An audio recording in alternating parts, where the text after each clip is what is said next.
screen starts glowing, and the film starts rolling. You wanna be knowing what you might be in for. So give the show a listen and find out what you're missing. Put yourself in position for the is a good score.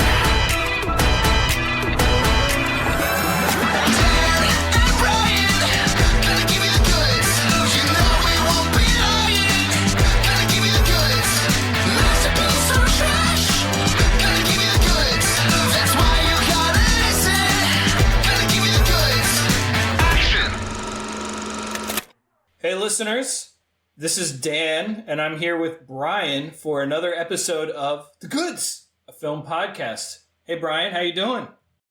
Hi everybody, and we have another person joining us as well. That's right, we got Andrew Milne, aka Thrash, on the Discord for The Goods, which you can join at thegoodsfilmpodcast.com. Here for the second time. Are you out there, Andrew? I am, yes, and it's very good to be back here on The Goods, a film podcast. So thanks very much for having me again, guys. It's always a pleasure to talk. And yeah, I'm looking forward to this one. This should be, I feel like this is an apropos film for The Goods, and sort of like it has sort of intersectionality at play. So Andrew, keen listeners and friends of the pod will recall, has his own podcast called Two Friends Watch. He's also a contributor to thegoodsreviews.com, where he has just a really terrific series on Gareth Evans. He's currently going through the show that Gareth Evans created, Gangs of London. I encourage you to come check out his writing on thegoodsreviews.com. And he's on, like I mentioned, on the Discord, so you can come find him there. He also wrote an excellent martial arts film primer in the wake of his last episode, where we talked about, what was the name of that series? The Undisputed movies, yeah. So I think you asked me at the time what martial arts movies I would recommend, and I just got really carried away with it, just apropos of nothing. So that just took on a life of its own. Yeah, it's a phenomenal article you wrote, and I don't know if I mentioned this to you, but that was the most viewed, most read article on thegoodsreviews.com last month. I did not realize that. Okay, so I'll take that. I'll take the W. But we have something different here today. I mean, I would say what we're going to talk about today is really not like anything else. It is like inherently different from whatever we talked about. Regardless of the thing that we last talked about, this is different from it. So this is a 1970 film called Death Race 2000. And Andrew was just going nuts about this on the Discord.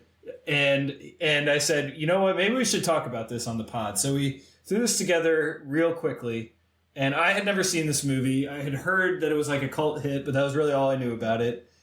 Brian, had you seen this movie before? I am astounded that this movie has never come across my radar before. It feels like a Brian movie. It feels like a Gauntly sort of film. It does. I wish I had seen this when I was 18, because I would definitely have been taking the DVD around and telling people, you need to watch Death Race 2000. My awareness of this series was in like the mid-2000s, like maybe 2008. There was a remake that came out, and It was just called Death Race.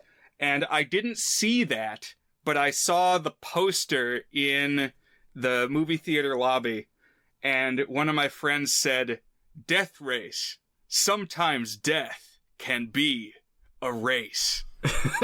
And so whenever I try to come up with a movie tagline, that's always like what's stored in my brain is sometimes death can be a race.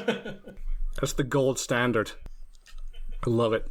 Not actually the tagline of any of the films in the series, but it could be. Oh, I kind of wish it was, honestly. That's tops anything that the reboot series did, certainly. And that's part of the fun of it. This is sort of what the rabbit hole that I just went down this past week. Because I've taken the week off work, and basically, like, apropos of nothing, because I hadn't seen Death Race 2000 until this week either. And I basically just threw it on one night, partially because, and I know I'm kind of late to the party here, that I was just curious to see something to honor the legacy of the late, great Roger Corman.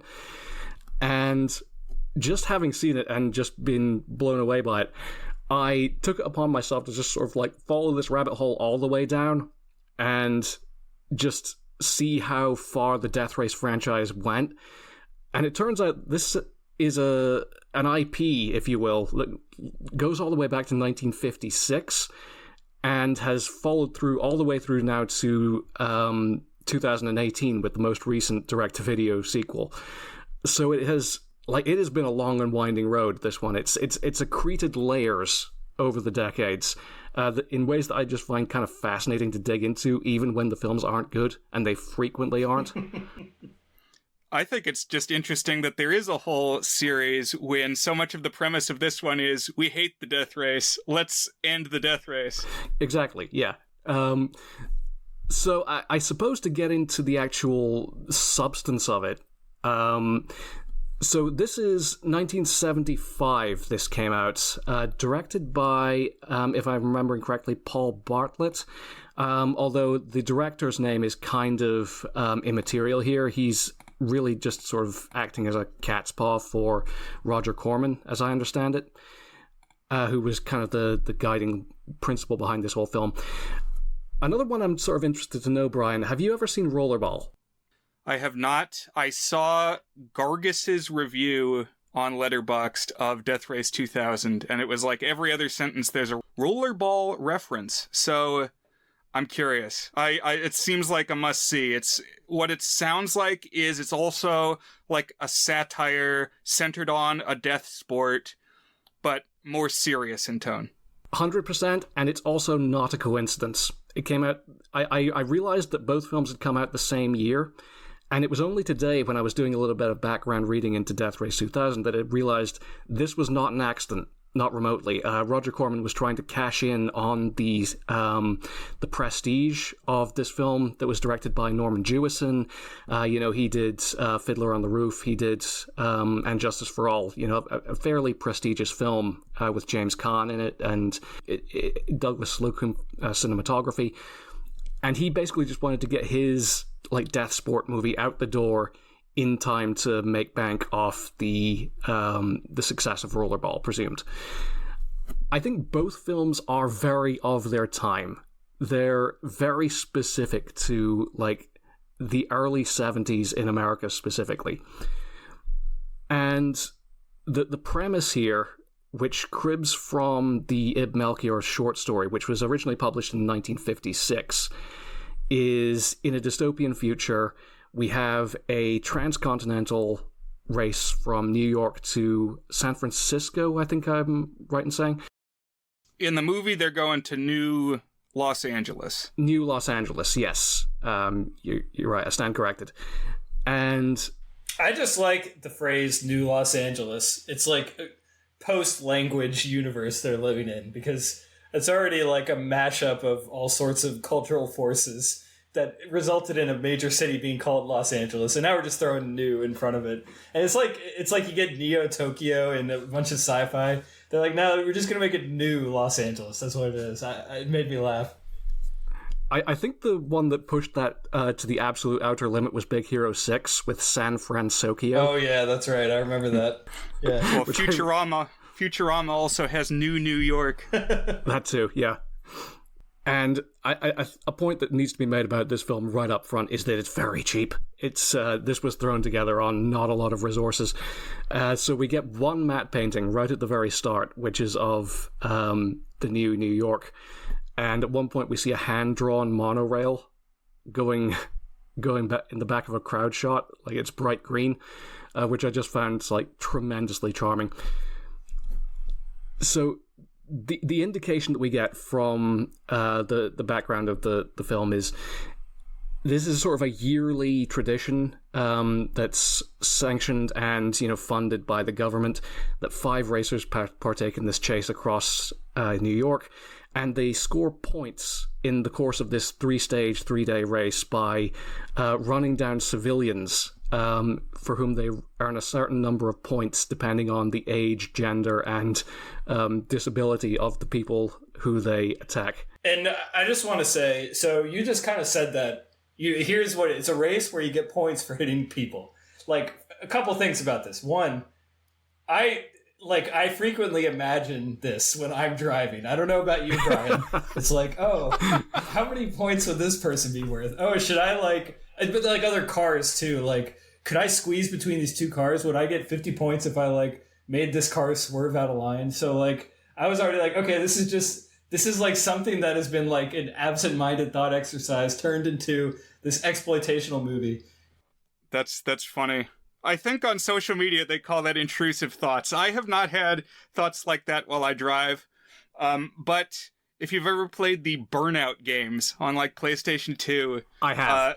They have a whole crash mode, and it's like that gets you thinking about, okay, how do I start a chain reaction here? Because it's all based on the amount of money that the repairs would cost. And it's like, can I make that gas tanker hit that school bus? I sank an unconscionable number of hours into Burnout 3 when I was in high school. So yes, you're in the right company there. Crash mode was so addictive. So yeah, it is that sort of video game you can see. Yeah. The other thing I want to say about this concept is you kind of, like, introduce the race, like, with that immediately appended on, like, that's what the race is. But one of the things that was blowing my mind about this movie is it doesn't say that right away. It doesn't, like, announce that in the opening frame. You have to go, like, a few minutes, and then it actually happens, and then we get, like, the whole point system described. So, like, I thought we were just doing, like, a normal race. Like, Brian, what was that movie we watched about, like, a race? The Great Race. So I was trying to think, because this movie, from its opening frame, like, blows you away with its visual inventiveness. So I was trying to think of, I've kind of never seen a movie like this. Like, what are movies that are kind of like this that I've seen? And what I would describe it as is... in premise, it's like the Hunger Games mixed with wacky races. Yeah, I think there's those precedents in there for sure. Wacky races is in this DNA for certain. But the specific visuals that I was thinking of, other 70s movies, like, it's kind of like The Warriors, where you've got the themed gangs running through the dystopian city, but it's, like, silly, but also scary. And you've got the baseball gang and the, like, kung fu gang. The other thing I was thinking of was Dawn of the Dead from 1978, where it's got the very garish colors and, like, the gore that will happen. And suddenly there will be, like, a splash of the hyper red blood. Yeah, I think those are both great touch points. And another one... I would say you mentioned The Warriors. Another one I would bring up is almost like the Warriors knockoff from Italy, which was the Bronx Warriors, which is similar premise but done for less money and with non-English speaking actors. But another one that comes to mind is Soylent Green from a couple of years earlier with Charlton Heston. A lot of the same sort of sort of budgety post-apocalyptic, very 70s art design. Well, now I need to watch both of those. I was thinking so much. I mean, we'll talk a little bit more about the stuff that happens, but just like the exaggerated racer types in this violent race across the land, with that movie that we watched with Will, Brian, Redline. Oh, it's so Redline. Absolutely. And even the way that the story is told and the way that it's edited, where you've got... It'll keep cutting back to the government forces who are, like, administering the race, but kind of losing control of it, and, like, bringing out the different weapons to kind of control it. Like, there's no Funky Boy in this, but we get close. Yeah. Just to close my other thought, my mind, like, at first I was like, all right, this is kind of fun. They're going to do a big race. And then, like, they're just, matter-of-factly talking about the fact that you get points for mowing down grandmas and stuff like that. I was like, what the hell is going on right now? I know, it's... I'm so impressed by how much is conveyed in such a succinct title. It's a death race in 2000. In the future. I know. This is what Roger Corman was good at, wasn't he? Just, like, getting the appeal of his films right out front and center. And I think... this was kind of drawing on the tradition of... I was actually thinking back to your guys' episode on The Great Race, which was that the first time in the goods history that you introduced the term the gonculator? Yes. That's one I've held on to ever since. Listen to that. Oh, I love that that's spreading. Gonkular. Yeah, so you have stuff like The Great Race, you have stuff like It's a Mad, Mad, Mad, Mad World. You've got wacky races, obviously. And I think this sort of idea of the transcontinental race was kind of a trope. Like, it was a genre that was sort of like being iterated upon and, riffed on by this point in cinema history. Because there were the Cannonball Run movies with Dom DeLuise and Burt Reynolds. Oh, good pull, yeah. And one from a couple of years after that that I was also thinking of was Smokey and the Bandit with... That's also Burt Reynolds, right? Burt Reynolds, yeah. And I was trying to think what the sort of basis for this was and like what sort of like cultural forces were like, making this sort of genre popular. I was just getting to think of the idea of just racing, from one side of America to the other in the 1960s. There's a YouTuber I really like called Noah Caldwell-Gervais. I don't know if you've run across any of his video essays. He's primarily like a video game commentator, but he's also done a lot about travelogues where he drives around the lower 48 states. And he released one where he did a whole transcontinental odyssey. And it actually got me to thinking about how, the actual idea of being able to sort of personally drive from one side, from one coast to the other, is a relatively recent thing. And even more so circa, 1965, whenever It's a Mad, Mad World came out. It's sort of still something in living memory. The first person to do it was in like 1903 or whatever. The interstate network had only really been commissioned in 1956. Route 66 was still very much a thing. I think the idea of driving, this 3,000 miles or however far it might be, was something that had a lot of romance to it at the time. Something that it feels not so much like the experience hadn't been homogenized at that point. It wasn't just like a gray strip of interstate for thousands and thousands of miles at a time. It felt like being in the country rather than just driving through the country, so to speak. And I think what makes Death Race 2000 kind of genius is the sort of very cynical, satiric bent it puts on that kind of romantic transcontinental odyssey. So I think that's one of the things that it's doing. The satire in this it's just bananas, man. It's wild. I was thinking of like 100 different things. It's got Olympics in it, like kind of making fun of the false unity of the Olympic, or maybe not false, I don't know, but the kind of performative unity of the Olympics. And even just like the presidential race and like the kind of cutthroat way that we think about elections, there's some of that in there. I mean, that's obviously like top of mind right now, and the way that like, I don't know, you get this also in pretty much any gladiator type thing. I mean, you get it in Hunger Games, you get it in other stuff, but like the way that we kind of use sports as an outlet for our own bloodlust, regardless of the violence that it inflicts upon the participants and stuff. And I mean, it's not exactly a coherent piece of satire, but it just gets more and more crazy with it. There's like so much ridiculous stuff in it. And I want to talk about some of it, like the characters, the whole conspiracy plots and stuff. It's wild. Yeah, we want to get into the characters for sure, because among... and this is just something that's just gleeful that I realize this is true. Like, this is basically the start of Sylvester Stallone's career. Oh, really? Yeah, I mean, he was nobody yet. He rolls into the movie, it's like, I'm amazed. Here he is, young Sylvester Stallone, like 3 years still before Rocky. Yeah, this was the year before Rocky, but he had been in like a handful of bit parts and like uncredited roles before this. This was like his first like substantial speaking part in his career, and that's wild to me that it was in something this acerbic and something this sort of counterculture. That's crazy. He went from this to Rocky in a year. The dude who plays the Machine Gun Joe was going to be writing and starring in the Best Picture winner within a year. That's just bananas. It is. And like it's just you couldn't make it up. It's one of these things that's sort of like just history in the making. It's sort of his Hercules in New York, like that was to Arnold Schwarzenegger. Another one I haven't seen. I haven't seen either, but it's sort of like part of the myth of Arnie. in a way. Yeah, so where we were at in film history is like the big star in this is one of the Carradines. David Carradine, yeah, who I mostly know as in the Bill, as in Kill Bill.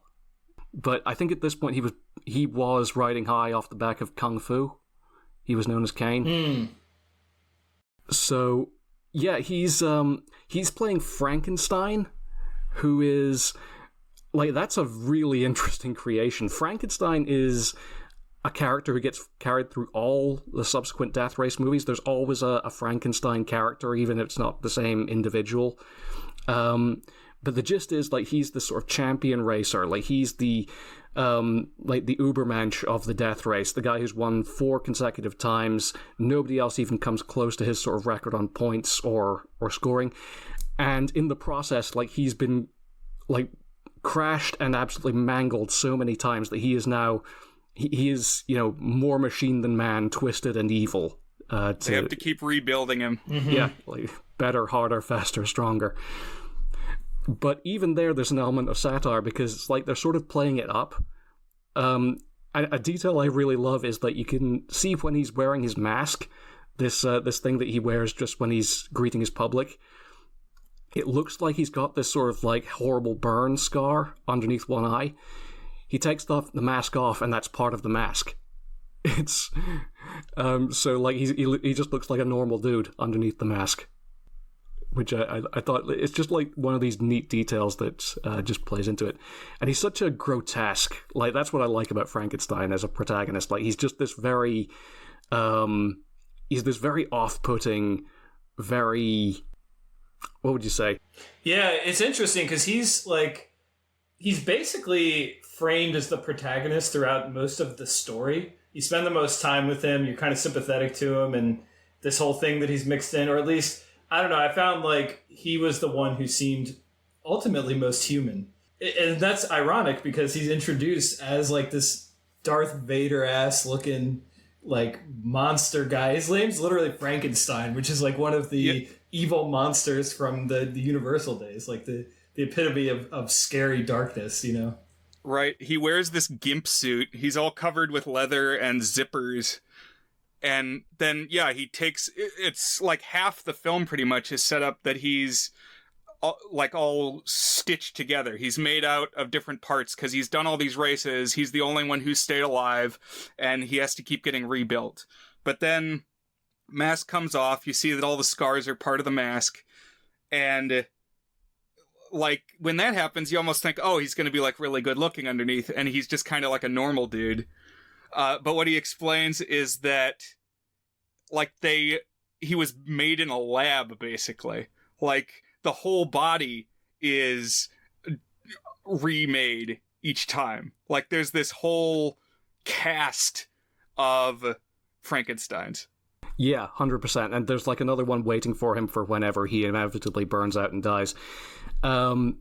So the whole thing is very pro wrestling. Like, all of the 5 racers are like these extremely broad sort of national or like regional stereotypes.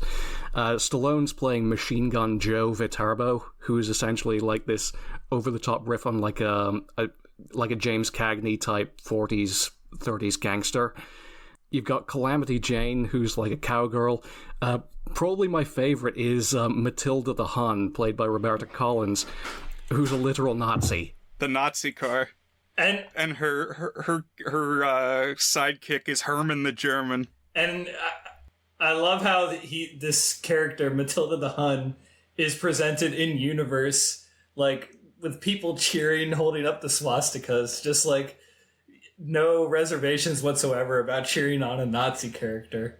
And it's definitely like, the way that we kind of, I don't know, prescribe like our morals and stuff and into this into sports and stuff. It's just kind of messing with all these things. And yeah, the way that like we kind of cordially participated and cheer for people in evil regimes in the Olympics and stuff like that. I don't know. I was definitely picking up the satire I was putting down. I was digging it. Yeah, same. we just get that early crowd shot where like there's a fan in the audience just casually waving a swastika flag like it's the most normal thing in the world, like you would like hold up, like, I don't know, the flag of your local college football team. Yeah, it's like a mascot. It's like the Fighting Irish. Right. That's a good comparison. Yeah, like racist mascots too. We don't even think twice about those, and I guess we're starting to think twice about them. But I grew up a Washington Redskins fan, so I'm not one to talk. Oh man, yeah, I remember actually when I was like 2 years old, my family went on a holiday to Cleveland. I think actually we had some relatives over there. We came back with, I think it was the Cleveland Indians baseball cap. Chief Wahoo. Oh yes, yeah, I think that's who it was. So I think we might have that still sticking around in our cupboard back home somewhere. Oh man, I'm gonna have to ask my dad about that. They finally retired Chief Wahoo about a decade ago. Okay, yeah. Oh, it's wild. I suppose it's like worth mentioning that, this is all like it's all very centralized. It's all, the nature of this dystopia is that it's very totalitarian, it's very government centralized. This whole event is being used to sort of pump up and agitate the masses against the Europeans that are still waging war against the States, I guess. The idea is the economy is in shambles. We get a very funny line from the president, who's presented as this almost Napoleonic figure from atop this pyramid that exists in some vague alternate dimension on the TV, who says, like, this is going to galvanize our population after our telephone system was crippled by those dastardly French, or whatever the case may be. Right. It's like 1984. It's like we've always been at war with Power X. With East Asia or Eurasia or whatever the case may be. Yeah, exactly that. Although it's on that sort of Brave New World 1984 axis, where the emphasis here is more on the sort of like, the bread and circuses. It's channeling all that libidinal energy of the populace into just getting them pumped up with blood sport, which it's very blunt, it's very broad, and you have to imagine, like, no, people would not actually act in a way this grotesque, but right. it exists in a very cartoon reality. I like that the satire is so over the top that it's like you don't quite take it seriously. And also the idea, which Gargis did a good job describing in the review, that it's about that people want to see violence and like, oh, that's bad. Like, this is a bad element of humanity. But it's also part of why we're seeing the movie. Like, we want to see that violence. We want to see these kills. Yeah, and I think contemporary critics back in the 70s kind of struggled with that. Interestingly, this is one of the very few movies that Roger Ebert ever gave 0 stars to. How could you give this movie 0 stars? I can't accept that. This is one that Roger Ebert, he kept his 0-star rating. That's something he kept his powder dry on for movies that he specifically found morally objectionable. And if you read his review, which I did, he's not really speaking to the qualitative judgments of the movies. He basically just, it's a sort of like, think of the children, like, oh, no, oh my God, we're corrupting the youth sort of polemic. Didn't he write Beyond the Valley of the Dolls? Like, super horny movie. He did, yes. So I don't know where his boundaries were. Is a bit of a mystery lost to time. But yeah, I think you're right, Brian. Which is, yeah, we are going to see the movie like with the promise of this sort of spectacle, and that's sort of like the needle that a lot of sort of satiric, violent films have to thread. It's the sort of like, this is Paul Verhoeven's bread and butter. If this had been made like 10 years later, this would have been like a Paul Verhoeven movie.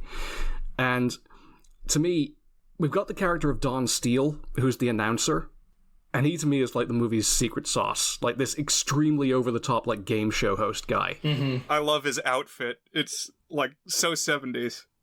And just his personality. He's like a Paul Lynde type or something. I was going to say Paul Lynde, Brian. That's someone you introduced me to. He's got a little bit of that flamboyant, we know he's standing for a gay type, just over-the-topness to him, like that Paul Lynde always had. Yeah. And what's something that stuck out to me is whenever we see like one of the extravagantly gory kills in this film, like we almost always get a J cut or an L cut, I forget which one's which, to Don Steele, like being extremely enthusiastic and like cheerful, yeah. and very cheerful and very like jubilant about the sort of excitement that we just witnessed with this pedestrian being like mowed down by a knife on the front of a car. And it's that's sort of the Rosetta Stone of the film to me, which is, yes, we are being sort of like encouraged to like take pleasure and, you know, be merry and just sort of enjoy the spectacle for what it is, but also reflect on, you know, what this is doing to us. Like, oh, if this was real, would I actually have this sort of same sort of like over-the-top response to it? And I think we are being induced to consider our own reaction to on-screen violence. That is a tricky needle to thread. It's something that the remake completely fumbles the ball on, I think.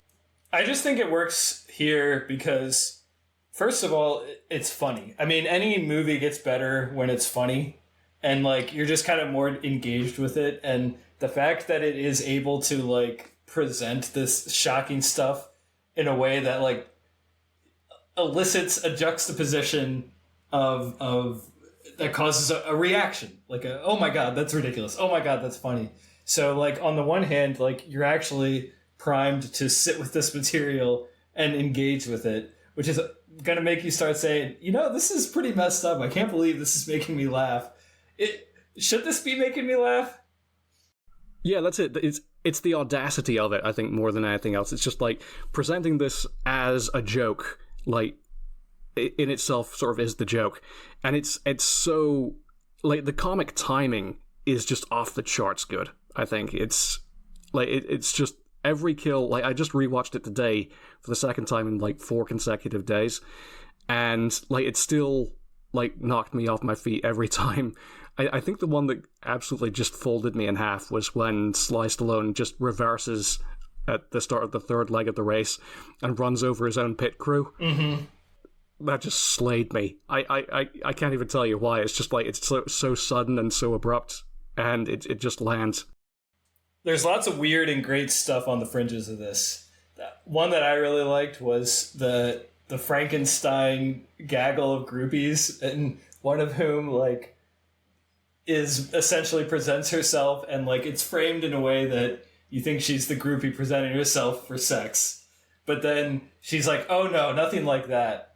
And then we're like thinking about like, wait, what is she talking about? And probably like just as it's dawning on you what she was talking about, it cuts to the next scene where it's she's like standing in the middle of the road like a sacrifice waiting to be plowed down by Frankenstein. Yeah, she wants to be one of the kills.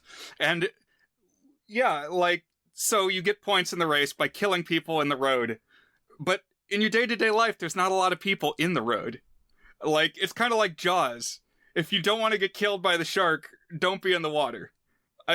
To an extent, they're bringing this on themselves. And I think that's actually something the film plays up to, in a way that, you know, these guys, it's reality TV, essentially. It's like, and so to the extent this is like a sporting event, these are like the guys who run onto the pitch. They're the ones who are sort of like wanting to capture a bit of the glamour and a bit of the spectacle of this ceremony for themselves, to be the sort of locus of attention for a moment. And being like offering up their lives in exchange for that to me is sort of like the real like acerbic bit of satire. People would so willingly participate in this because it's the most meaningful thing in their lives, is to die for the death race. Yeah, and if somebody gets killed, like their family gets prizes, and we get that scene of the guys doing like whack-a-mole, like they're popping in and out of the manhole. yeah, like teasing the cars. But I think you're onto something too, Brian, which is that like there are definitely some of the victims here who are just people going about their everyday lives, and they happen to get mowed down. If it were me, I would just like not be out in the road on death race day. I'd be like, oh, they're approximately in my area. I'm just going to not go out in the road, then not get hit by a car, hopefully. But yeah, another thing it's like is the Purge series.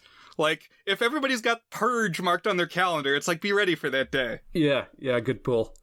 So it doesn't make a great deal of sense. I think one of my favorite moments actually is the hospital scene with the voluntary euthanasia set up for the wheelchair users outside the front, which Frankenstein, just for his own amusement, goes after the doctors instead, which it reverses your expectations and just goes for something just that extra little bit more blackly funny.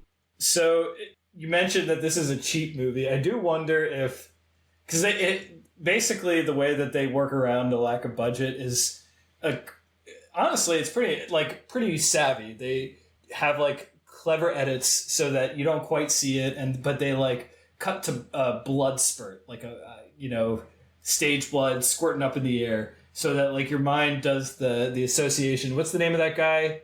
The guy who had like the Kuleshov effect. Cool, exactly. Yeah, you're Kuleshoving. Oh, you just hit a guy and here's some blood spurting. But I do wonder if there is a version of this where it had like 50% more budget, and we actually saw like the wheelchairs flying in the air a little bit more and stuff. Like if that version of that movie could have existed.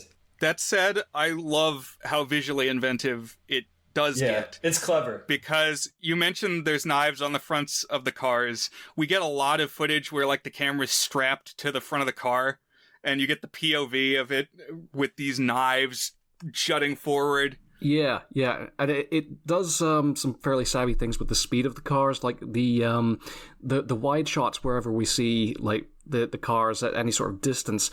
I'm pretty sure those are undercranked. Like they've slowed down the frame rate to give the impression that these cars handle a lot more like F1 cars than they actually do. I was wondering about that because my big project for work this summer was I did a curriculum on racing simulators. Oh, nice. And like these cars are moving in the movie very fast, and racing cars, if you watch them, they kind of veer from side to side of the road because that's what they have to do physically to stay under control. But these cars, they stay in the lane like you would if you were just driving on the highway. So I think you're right that there's got to be some trickery involved. Yeah, and I was actually struck, like, watching this on a rewatch, just how much stunt work they managed to sort of cram in with what they had available. Like, there's a plane crash, which I dare say was models. There's a series of explosions that get let off the side of the road. The sets are very minimal. The interiors are very spare, I would say. And most of the exterior scenes all seem to be set around the same area of Southern California. New Los Angeles. Right, and I guess the interiors are sparse, but they're like thoughtfully put together and they're super colorful. So this enters for me the pantheon of memorable production design. Like alongside even 5,000 Fingers of Dr. T, which is like the gold level for me. It's not quite that, it's not so maximalist, but like look at the scene, because like in The Great Race, they'll have this race in like tiers. It's kind of staggered. Like people will pause. They'll get to a city and they'll pause. Everybody will like catch up. And then there will be like a press event where all the racers are there. And so we get like a scene where they're getting like a group massage and they're in this huge like red room and everybody's naked. Or there's a scene where they're like recouping and they're like in motel rooms. And so you've got like Frankenstein and his sidekick in a room, and they're like on this big bed in this huge empty room, but everything is arranged just so, and there will be like somebody sitting on a chair in the foreground and the other person reclining in the background. It's very nice mise-en-scène. There's been a lot of care taken with the mise-en-scène, you're right.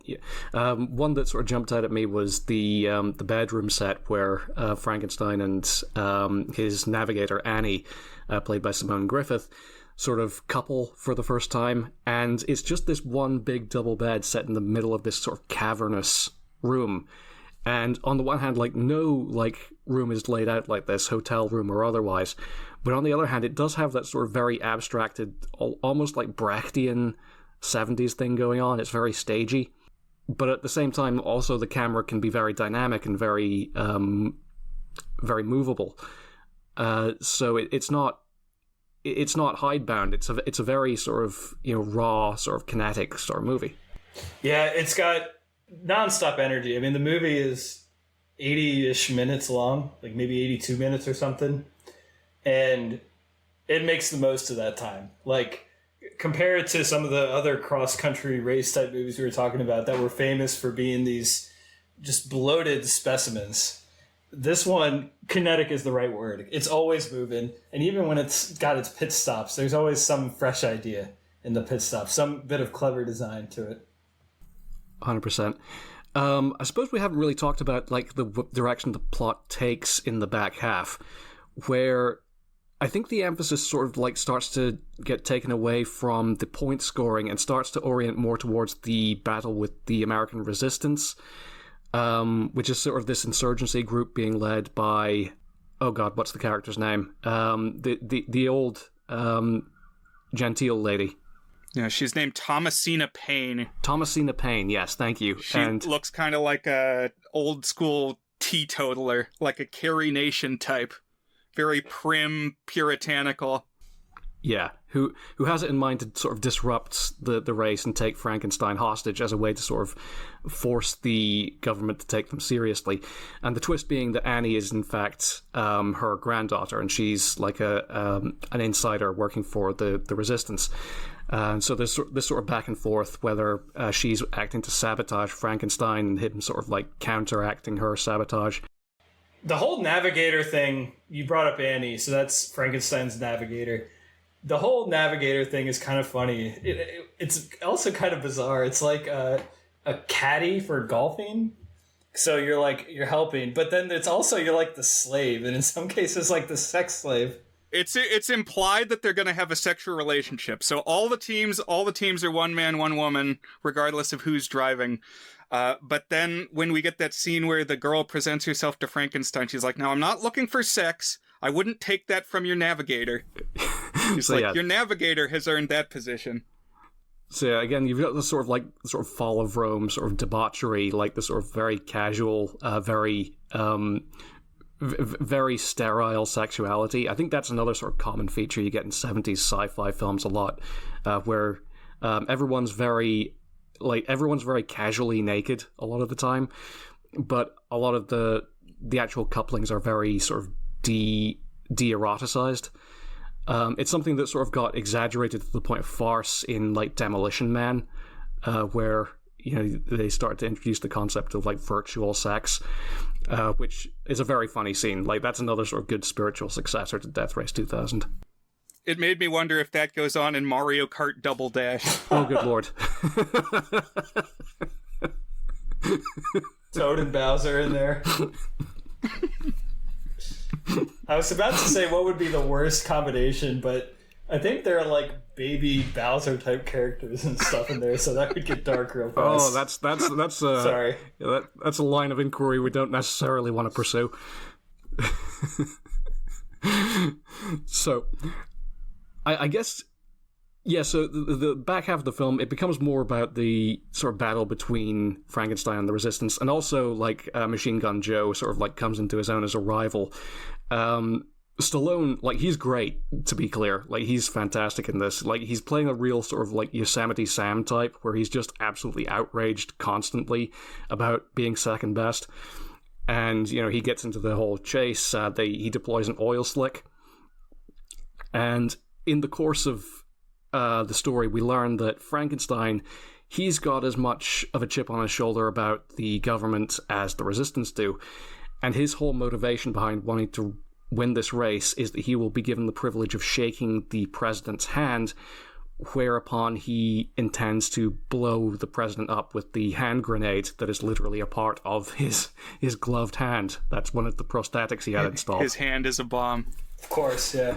You mentioned, by the way, I don't want to derail the momentum too much. You mentioned that Machine Gun, whatever his name is. Is it Joe? Is that what it is? I already forgot. Machine Gun Joe, yeah. Machine Gun Joe emerges as the main rival to Frankenstein.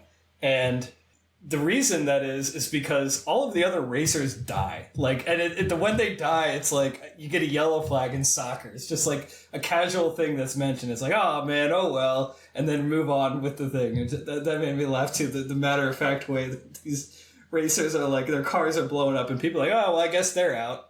Yeah, that's probably something we shouldn't skate over.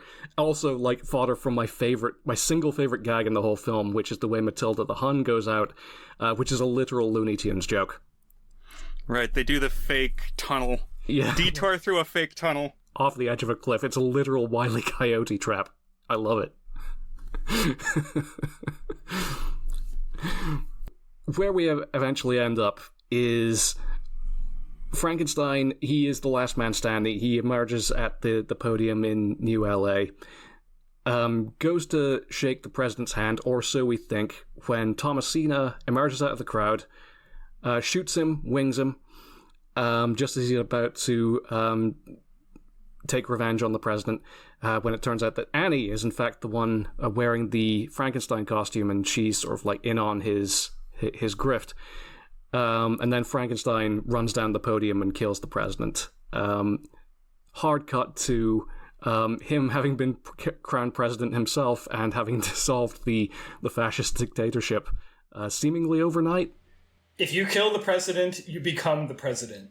They're going by Vin Diesel Riddick rules. What would happen in the U.S. political system if that was the rule, Brian? Well, probably a lot more assassinations, Dan. A lot more attempts. And what struck me was we get this shot where he runs down the president in the podium collapses, and Frankenstein emerges from his car, and the pose he strikes, he raises one fist in the air. Oh, timely. And it's like, okay, well, in this past week we had the assassination attempt on Trump where he hits that pose. Interesting. And there's this discussion of, oh, it's time now that we take the violence down. You know, too much violence inherent in the system. Let's cool it, guys.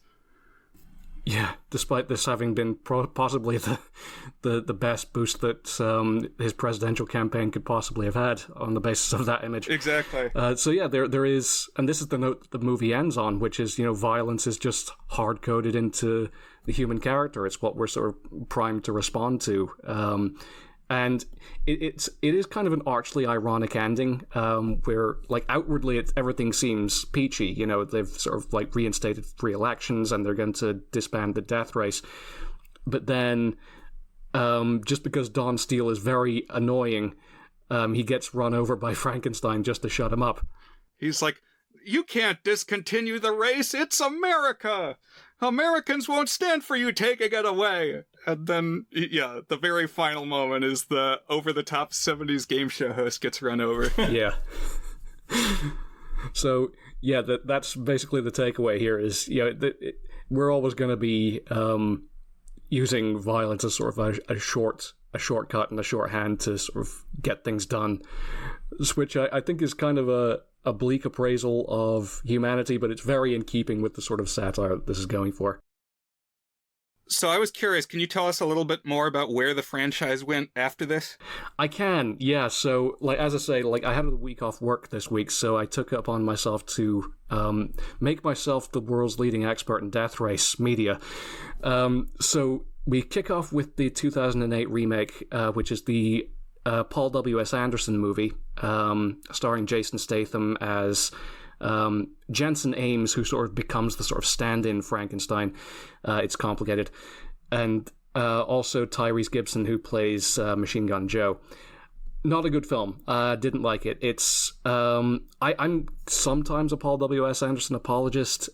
I think it's one of his worst movies just because it's really going in on the very sort of try-hard, edgy, sort of nu metal music video, extreme sports nonsense. The action's not very well framed, and it's all just very... It's macho in a way that doesn't really... that I don't vibe with. And also the satire is completely gutted. It presents the death race as being, like, put together by a private corporation who are using prisoners as sort of chattel to stage this sort of reality death TV show in exchange for the possibility of winning their freedom. Okay. That's kind of the feeling that I've got from seeing the poster, and maybe I saw the trailer. Have you seen the movie Gamer? No, but I know of it. That's the Jared Butler one, right? Yeah, where he's a prisoner, and in that case, it's video gamers can control real people. Like, they can pilot them around, but if they win their, like, gladiator matches, then the humans get freed. And it's a case where they're prisoners that are used for it. Yeah, very similar premise. And the idea is that Jason Statham is like this racer who gets sort of, like, railroaded into prison in exchange for taking up the mantle of Frankenstein, sort of to boost ratings. And I think it just, like, it completely hollows out the satire of it just to be this sort of melodrama about the wronged man getting one over on the authorities. The sequels to or rather prequels, actually, there are two prequels. Those are Death Race 2 and Death Race 3 Inferno. I kind of have a soft spot for the third one. Death Race 3 Inferno I thought was kind of fun, mostly because it's not even really trying to be satirical in any way. It's more like trying to be a Fast and the Furious movie, if anything.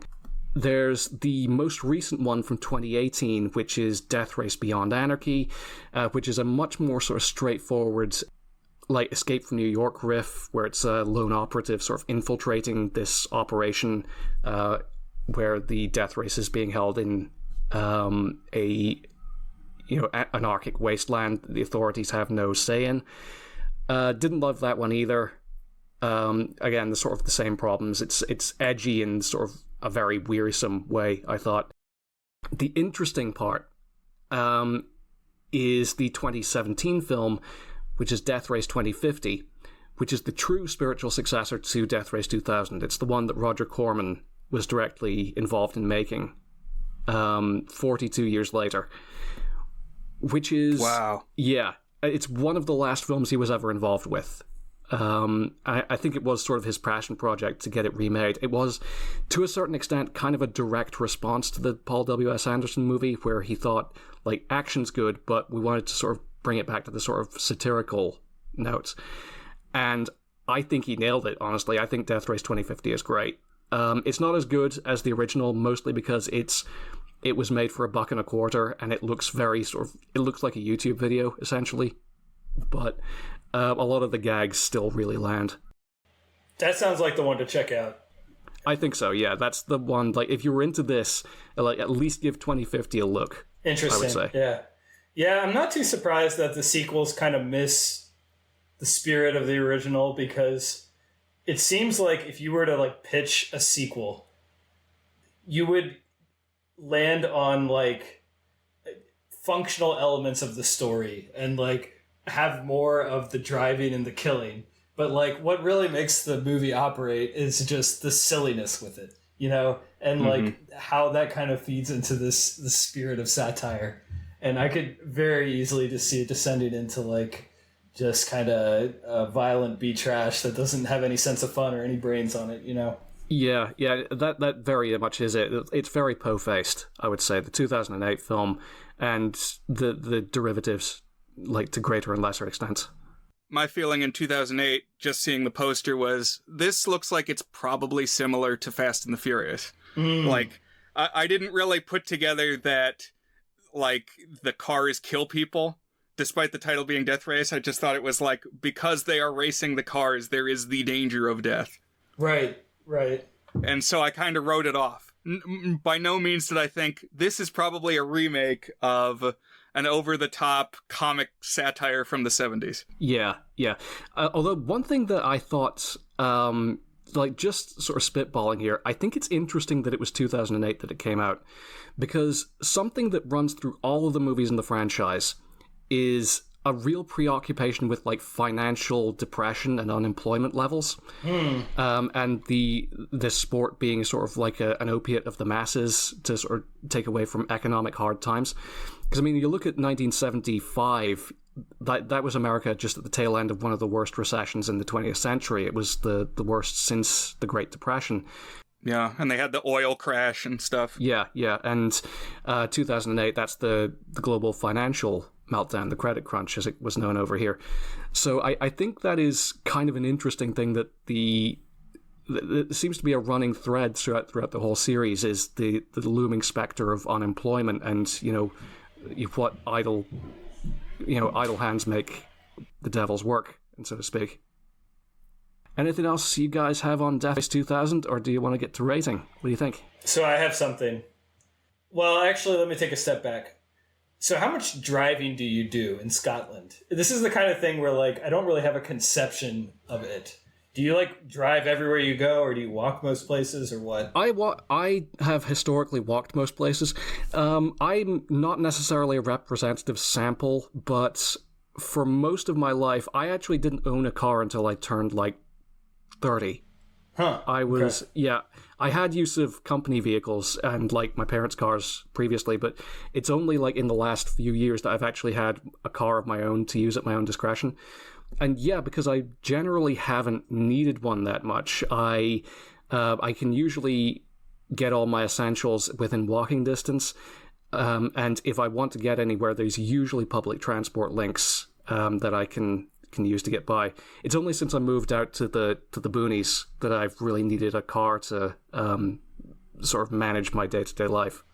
Gotcha, yeah. I mean, so Brian and I both live in the suburbs of DC, and you can't live in the suburbs without a car. I mean, you're in a residential area, and then you're a short drive from the grocery store and the subsequent strip mall there, and then you're another 10-minute drive from the movie theater or whatever it is. Anywhere you go, you're driving to get there. So you do a lot of driving. And then, of course, the U.S., much more than Europe, is a big sprawling continent that it's common to road trip. I just road trip to North Carolina from my house, which was a 6-hour drive. And I went to New York the following week. It was a 4-hour drive. So, and just the idea that there are cities here that kind of came up after the advent of the automobile.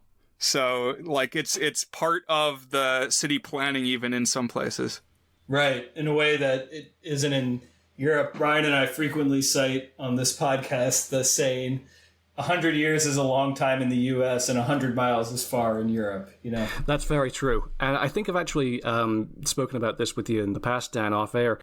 What is the average gas price, would you say, in the U.S.? Back of the napkin, what do you pay for a gallon of gas? It's in the realm of $3.50 a gallon. Yeah, I'd say $3.60.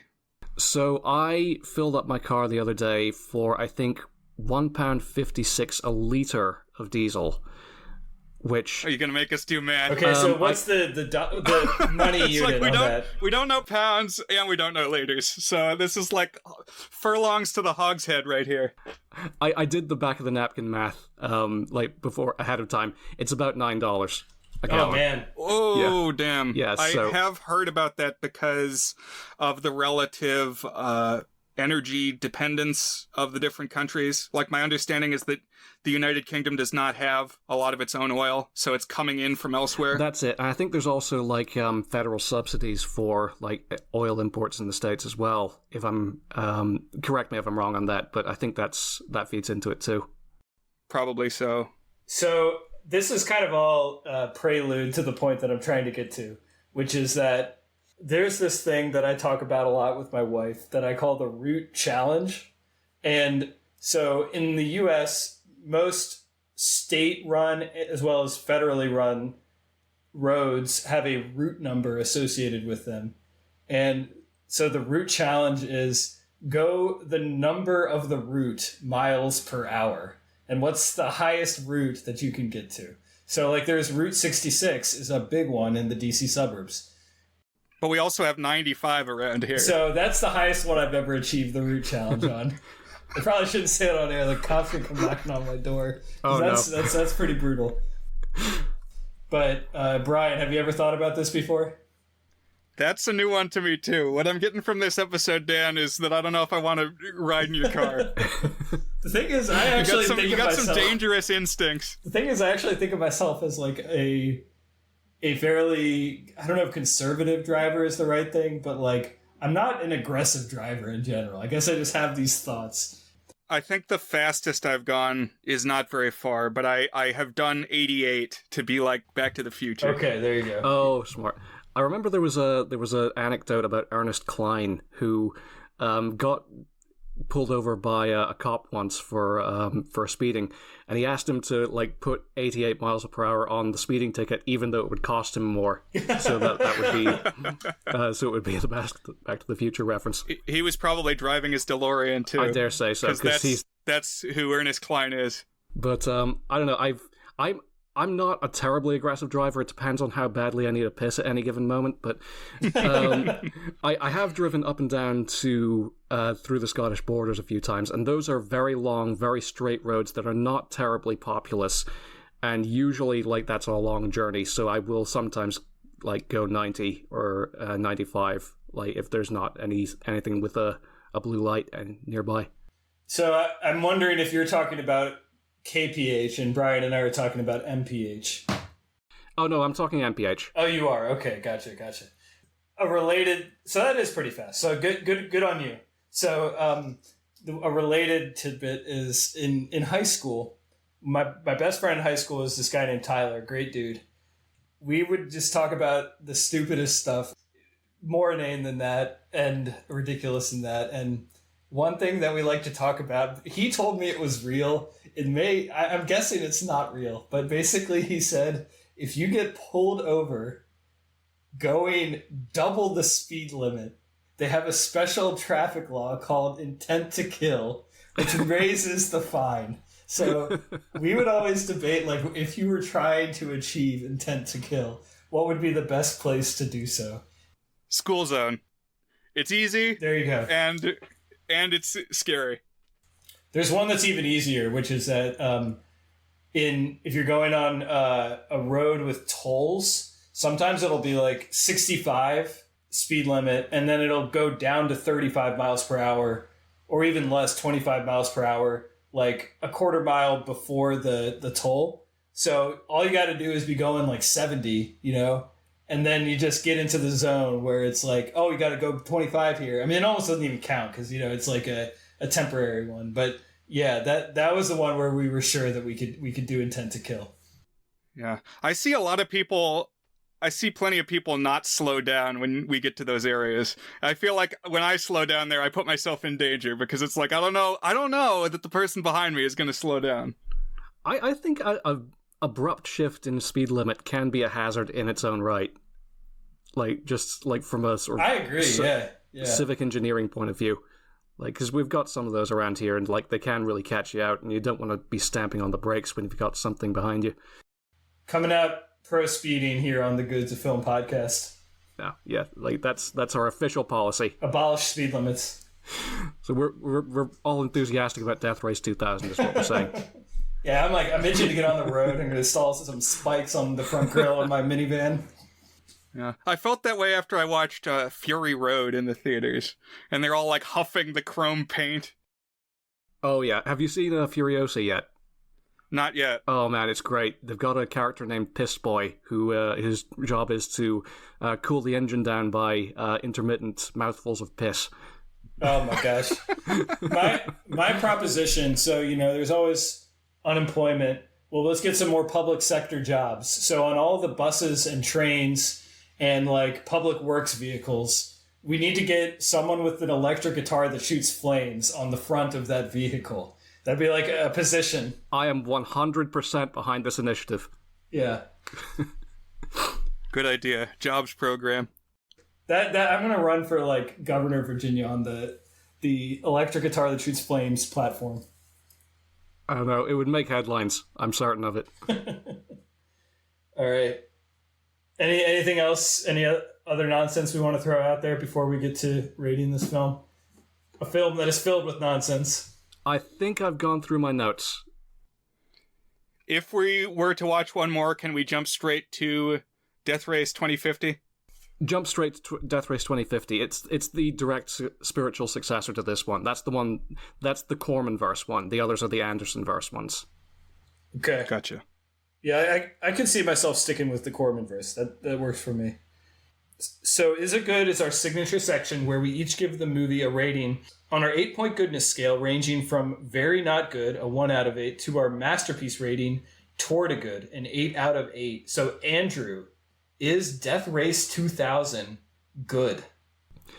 Yes, Death Race 2000 is good. I think I'm sitting at a high 6 for this one. I gave it 4 and a heart on Letterboxd, so yeah, I'm going to say 6 out of 8, very good.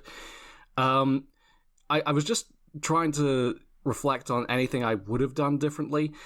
I think that the ending is kind of abrupt, and I think the second half kind of gets away from the more absurd elements as it becomes more sort of action-focused and more sort of intent on the battle with the Resistance, where I think it sort of loses the thread of the sharpest satire a bit.